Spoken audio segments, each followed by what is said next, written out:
Next up on WTV. Opening night for SpongeBob the Musical, a used battery drive, and this week's edition of My Life As. WTV's Daily Update starts now.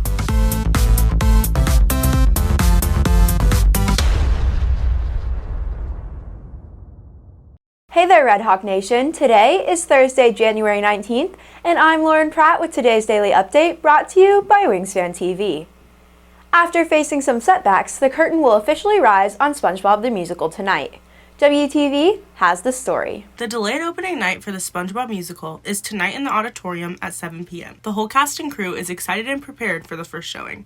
I think everybody's very excited about opening night. We've been working on the show for quite a long time, and it's time for the actors and technicians to reap the rewards of the performance. I think you're always going to be as prepared as you are, and it's live theater, so you never know what's going to happen, but I think that the actors and technicians have worked so hard on this that they'll be able to handle anything that comes their way. A minor setback has allowed theater to have more time to prepare for the show. Yeah, well, unfortunately, our SpongeBob got injured back in December, right before the show, so she's fully healed now. It actually gave us an opportunity to work more on things and perfect things more, so I think we're going to be better for it. I think it honestly helped us because we had more time to further develop and work through the show, so it was ultimately probably good for us. We've been working really hard, so I think we're ready to go and have our show. The SpongeBob Musical will now be performed today and tomorrow at 7 p.m., as well as January 21st and the 22nd at 2 p.m. Reporting for WTV, I'm Sadie Johnson. If you have dead batteries laying around at home, you're in luck. The school is hosting a battery drive where you can donate all of your used batteries.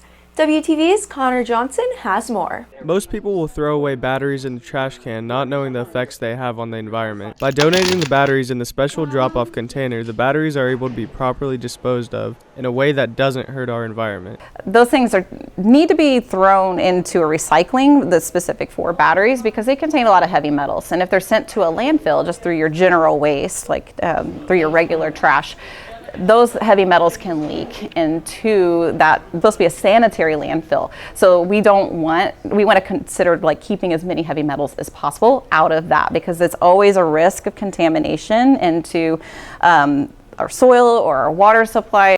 There are 2 battery drop-off containers. One is in the front office and the other is in room C120. Reporting for WTV, I am Connor Johnson. AP Lit is mixing a bit of history into the class with nonfiction reading. WTV's Varun Saravanan has the story. From the start of the school year, students in AP Literature have had independent reading assignments, where they read a book of their choice for 10 minutes in class. Their first book was a free choice of genre, but this time, the students are being pushed towards nonfiction. So we're reading books about people who have dealt with various struggles, either cultural, having to do with gender, race, nationality, the idea of like immigrating, and there's lots of immigrant stories and memoirs of people who are talking about their story. And the story we want for our kids is for them to think about their own story and to build empathy with other people's stories. According to Evans, independent reading helps students analyze literature while keeping them interested with something they enjoy instead of something assigned. The shift to nonfiction now incorporates stories to teach about the human journey of struggle. Reporting for WTV, I'm Varun Saravanan. On this week's edition of My Life As, WTV takes a look into the life of boys soccer player David Verduzco.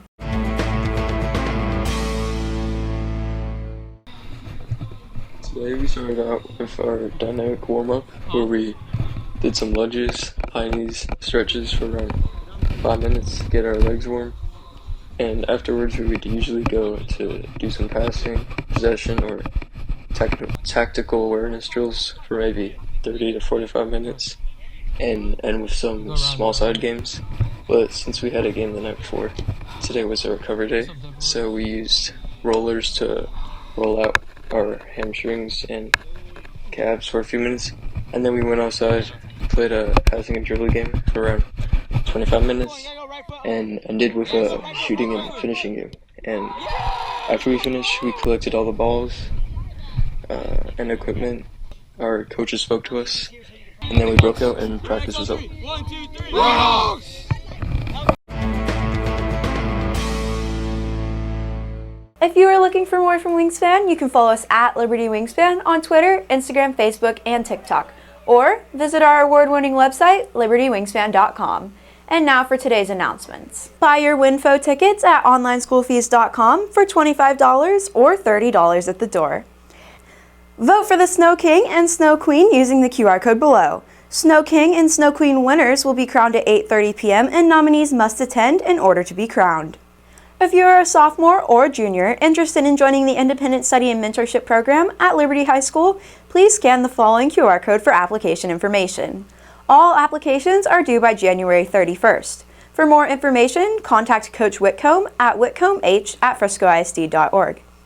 It's your last chance to buy the yearbook. Relive your memories and order your yearbook today by scanning the QR code below or visiting jostens.com. For questions, email parkmane@friscoisd.org or visit room C147. This past weekend, Liberty HOSA attended the Area 3 Spring Leadership Conference, coming home with 15 top 5 finishes, as well as 11 members advancing to state. Please take a moment to congratulate the following award winners. Also, for the first time in Liberty's history, 2 Liberty members were elected to area office. HOSA would like to congratulate Abdurrahim Skeek and Sophie Yang for their incredible achievement.